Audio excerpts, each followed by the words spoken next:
Before we start this video, a large thank you to Neil, Michael, Hakim, Roger, Hans, a name I unfortunately cannot pronounce. Thank you for the support, my friend, and Hong for their support on Patreon. I hope you guys enjoy the video. And an immense thank you to Halo Burner for their immense continued support to the channel. You are a legend, my friend, and I hope you enjoy the video.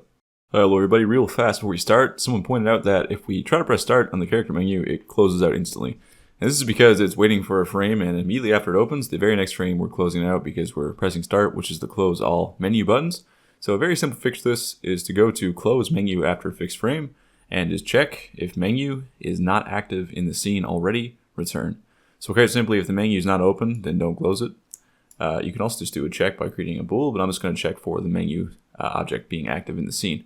And now if we go back in here, you can see it is all working as intended. And when I close the other menus, I'm not jumping back, and nothing else is happening. Cool, so now we're going to make it so we're going to show our stats on this level up screen. We're going to make it so by the end of the video, you can set your stats from the screen.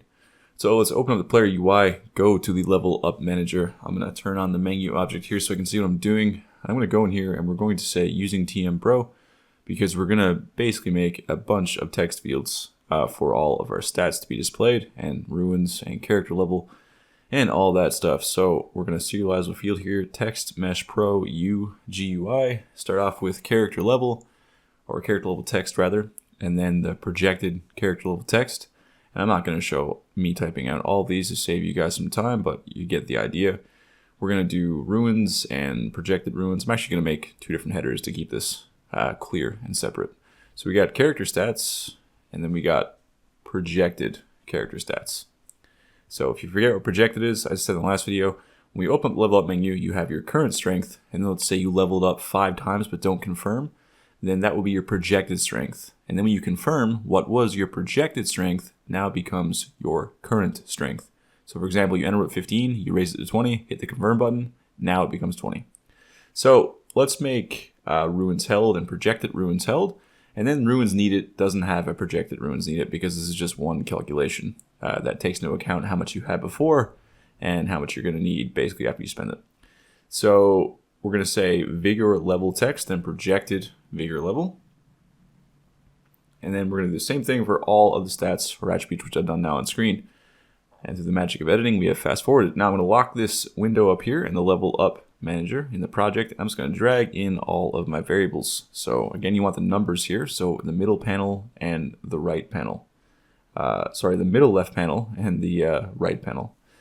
So just go in here and drag in the appropriate numbers to each stat. So the ones on the left side are your actual stat, and the ones on the right side are what is projected to have, except for ruins needed, because that just gives you the total number you're going to need when you're going from, say, like level X to X, or X to Y rather. All right, so I'm going to drag all of these in.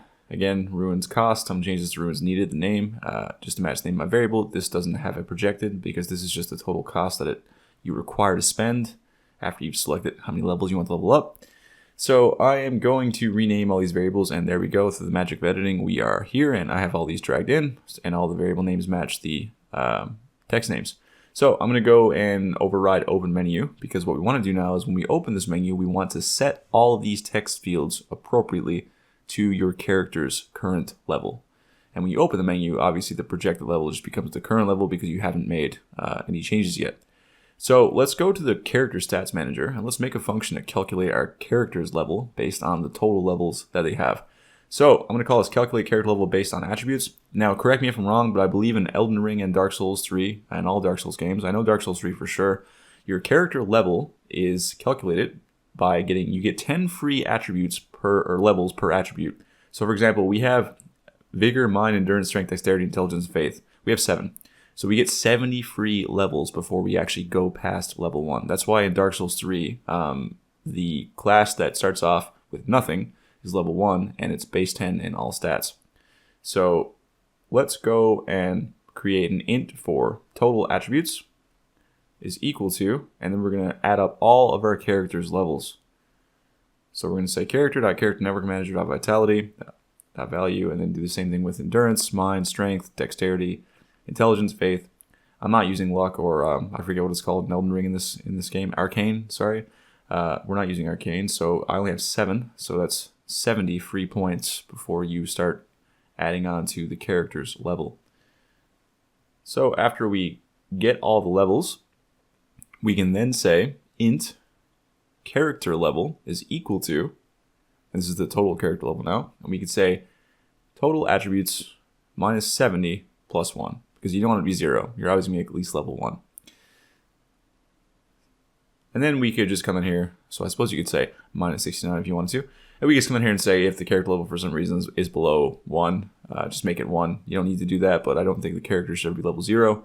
You just got to make sure you set up your starting stats, right? We don't have that done right now, but you want to do that. Then we can return the character level. Basically, when you're making a class, you want to make it so all their stats at least equal past 70.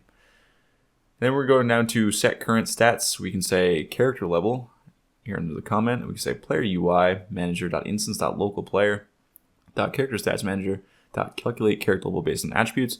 Then we can say character level text is equal to that. And then we can say .string, because it's going to say this isn't a string, it's a number. We can turn it into a string by using toString. Okay, so same thing with runes, but much more simple. We're just going to fetch the actual runes from the character stats manager, and you can do the projected level too. The same thing, because the projected level is just going to be whatever your current level is when you open the menu. All right, so let's go down to set current stats, or let's call this on open menu, and then let's just do the rest of these real fast. Again, I won't do all these on video just to save us some time, because this is pretty straightforward. It's much just the same thing. Runes_held.text or runes_held_text.text is going to be equal to whatever the player's runes is, which I believe we stored in the player stats manager, .toString. And then your projected runes held when you open the menu, since you haven't tried to spend any yet or tried to level up, it's just going to be the same thing. So do the same thing here, but just put projected runes held here. All right, and then we have to do our attributes real fast. And the runes needed .text can equal 0 because no runes have attempted to be spent yet. So that always starts off at 0 when you open the menu. And then we just do all of these as well, all of our attributes. So we can say vigor level.text is equal to, and then we just fetch the player's vigor level, and then we fetch that as .value to string, and that's on the player network manager because this is a network variable in this project. Why is that called vitality? I'm going to change the name of that. I'm pretty sure it's supposed to be called vigor in Elden Ring. I think I'm looking at Nephilim too much. All right, do the same thing here with projected. So projected vigor, because again, when you open the menu, you haven't changed anything yet. Your projected stat is going to be whatever your stat is. And through the magic of editing, here we go. All the stats are here. Now, I am going to quickly change the name from Vitality to Vigor because I'm 99% sure that Elden Ring calls this Vigor. Why can't I find the rename key? There it is. Vigor, apply. All right, cool. Now, if I go into the game here, let's just jump in, and I'm going to test this out. Go to level up, and, oh, that's weird. So let's follow this. Open menu. Okay, yeah, so I had the game object disabled. Silly me, not the menu object. So it actually couldn't get the component because I wasn't looking for it. All right, level up. Now, if we hit this, you can see, cool, yes, our stats do set. I have Vigor, Mind, and Endurance, and they are all displaying as 15, 10, and 10. The rest of my stats are 1, so this is accurate. Cool. Now, what if we want to change them? All right, let's go to the Player UI Manager. Let's retoggle our menu. And what we're going to do here is create some invisible sliders. So I'm just going to duplicate this Attributes panel. And I am going to untick this image so it's not being displayed. And I'm going to delete everything inside of it. I'm going to rename this to sliders. And what we're going to do is put sliders in here for each stat. But we don't need to see them. That's not important at all. We just need to be able to select them. So get a slider, and we name this Vigor. Vigor is the first one. And we should put a vertical layout component here in a bit, but not right now. Make sure you tick whole numbers. Very important. Since I'm going to have this vertically, I'm going to make sure the navigation is set to vertical. And we'll test it in game, make sure it's not going anywhere weird when we're done.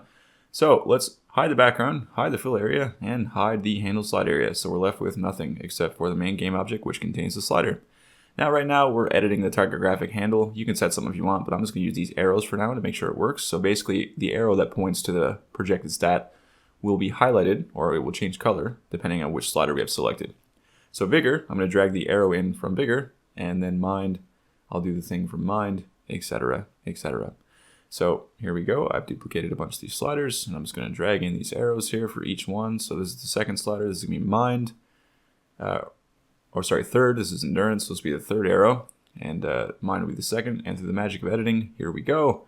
Now go over to our script player UI level up manager. What we're going to do is say using unityengine.ui because we need to say this to reference the slider components.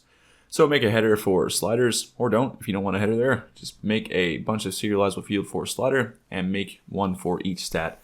So we have vigor, mind, endurance, strength, dexterity, intelligence, and faith. All right, I'm going to duplicate these a bunch and boom, through the magic of editing, there we go. They're all right there. Now, under set current stats, we're going to set the minimum stat of each slider to whatever stat your character has right now, so you can't level down, basically. So, for example, if you enter this with 24 vigor, the minimum stat on vigor is 24. You can highlight all these and make the maximum stat 99 or whatever you want your max to be. You don't need to set that here. You can just set that in the inspector. We are going to set the minimum stat every time, though, we open this window because it changes every time you level up. So I'm going to do the same thing here for vigor, mind, endurance slider, our strength slider, and our dexterity. And boom, there we go. Edit it, done. Save that.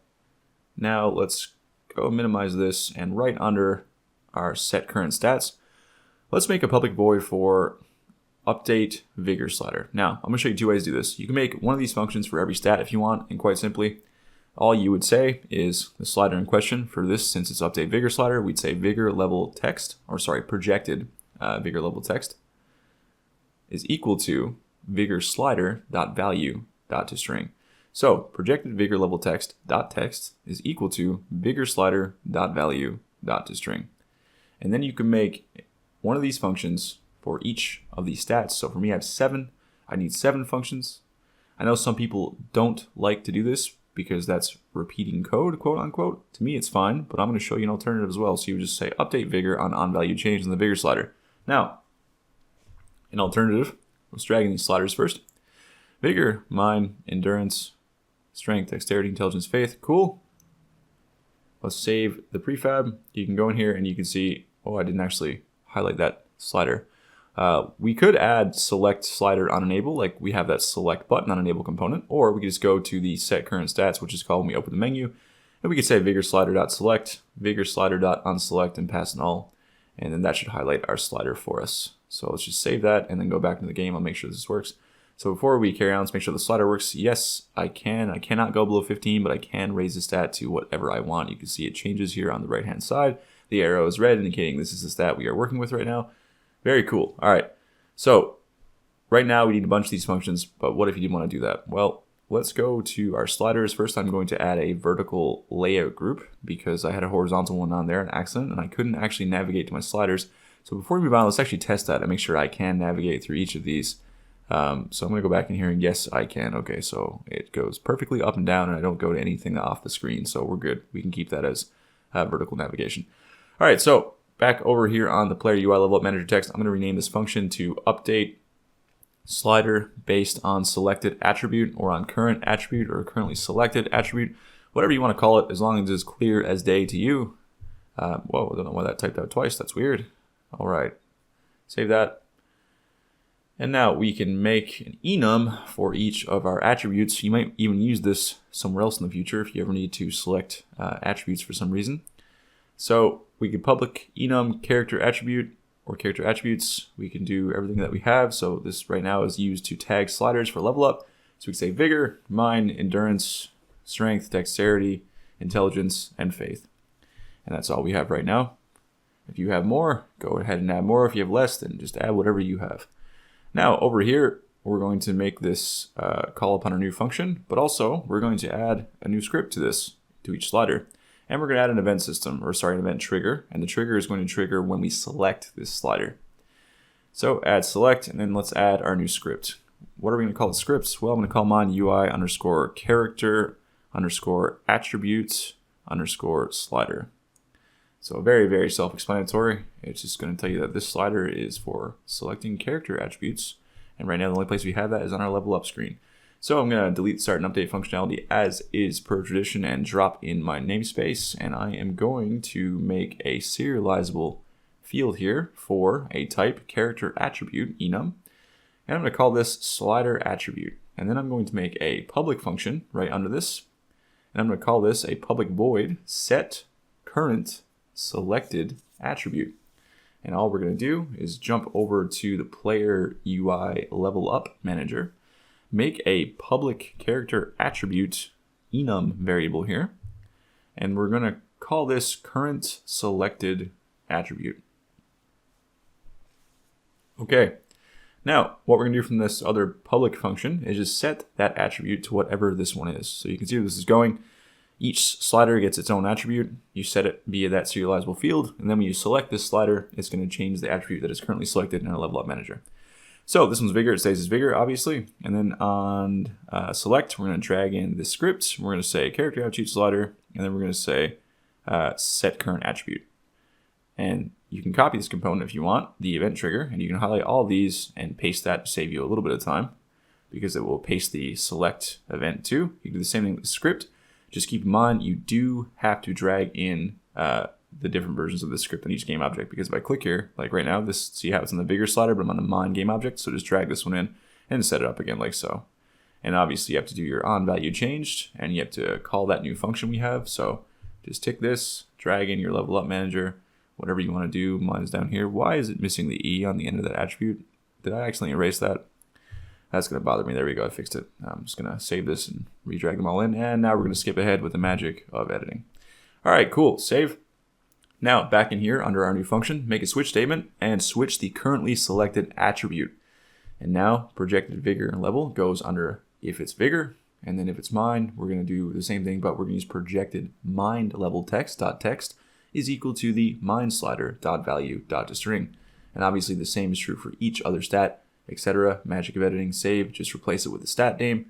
And then right below that, let's make one last function here for this video for confirming level up, or confirm stats, confirm attributes, confirm levels, whatever you want to call it. So I'm going to make some pseudocode here, some comments, and this is stuff we're going to do on the next video, but I encourage you to do when this video ends because it'll be a fun little challenge. 1, calculate the cost. 2, change the stat text colors depending on if you can afford it or not. So if you can't afford it, it all goes red. If you can and the stats are higher than they were before, they turn blue. You can check out ELDEN, for example. 3, deduct the cost from the total runes. And finally, 4, set the new stats, which we will do in this video.